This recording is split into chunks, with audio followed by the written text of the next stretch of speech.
1941년에 태어난 문순태 작가의 단편소설 늙으신 어머니의 향기에 대해 생각해 보겠습니다. 결혼 후 도시에서 사는 아들이 시골에서 홀로 살고 있던 늙은 어머니를 모시고 와서 함께 사는데 아들과 그의 아내가 어머니에게서 악취를 느낍니다. 소설의 첫 문장은 이러합니다. 아파트 현관문을 따고 들어서자 어머니 냄새가 포연처럼 훅 기습해 왔다. 나는 역겨움 때문에 자신도 모르게 표정이 납작하게 일그러졌다. 어머니의 냄새는 너무도 강렬해서 질식할 것만 같았다.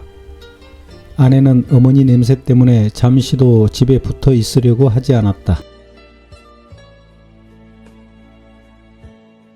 하지만 아들은 어렸을 적에 어머니의 냄새가 향기로웠음을 기억합니다. 젊은 시절 어머니의 냄새는 풀잎 향기보다 상큼했다. 그러다가 아들은 동생에게 한 달 동안 어머니를 모셔달라고 부탁하고 싫다는 어머니를 동생이 억지로 모시고 갑니다. 그리고 얼마 후 동생에게 물어보자 이런 대답을 합니다. 무슨 냄새? 어머니한테서 어머니 냄새가 나겠죠 뭐. 동생은 느끼지 못하는 악취를 형과 형의 아내가 느끼는 이유를 나는 소설 속에서 발견합니다. 그것은 싫어함 때문이요 미움 때문입니다. 어머니와 아내가 다투기 시작하고 어머니가 미워지니까 악취를 느끼는 것입니다.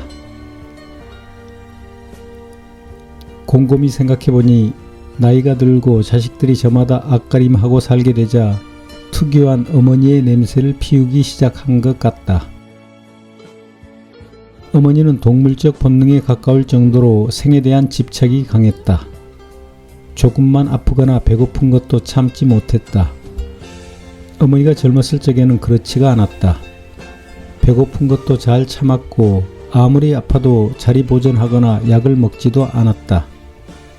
아무리 배가 고파도 먹을 것이 있으면 자식들 입에 먼저 넣어주는 것으로 행복해 하였다.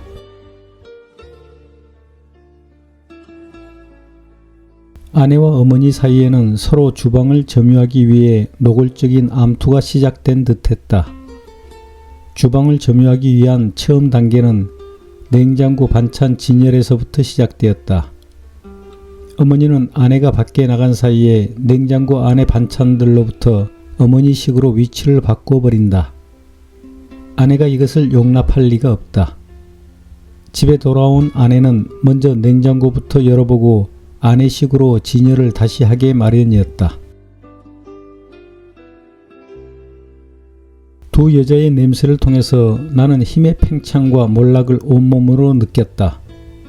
그리고 그 힘은 삶의 욕망이고 생존의 몸부림이라는 것을 알았다. 그것은 참으로 치열한 생명의 몸부림 같은 것이었다. 하지만 나는 작가의 이 말에 공감하지 않습니다.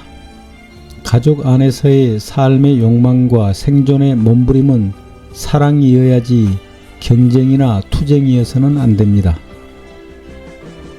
옛날 농경시대의 대가족 사회에서는 자식들이 온전하게 독립하지 못했기 때문에 부모는 죽을 때까지 그 집의 주인이었지만 지금의 핵가족 사회에서는 독립한 자녀들이 각자의 집에서 주인이고 자녀의 집에 얹혀 사는 부모는 손님이어야 마땅합니다. 그래서 손님인 소설 속 어머니는 주인인 아들과 며느리의 결정권을 존중해야 사랑을 유지할 수 있습니다. 어머니가 젊었을 때 자신의 집에서 주인이었던 과거와 이제는 늙어서 아들의 집에서 손님으로 살아야 하는 현실을 분별할 줄 모르면 자식들의 미움을 받게 될 것이고 그 미움으로 인해 자식들은 악취를 느끼게 됩니다. 아들이 말합니다. 우리도 늙으면 냄새가 나게 돼 있어. 아내가 대꾸합니다. 사람마다 자기 냄새를 갖고 있지요.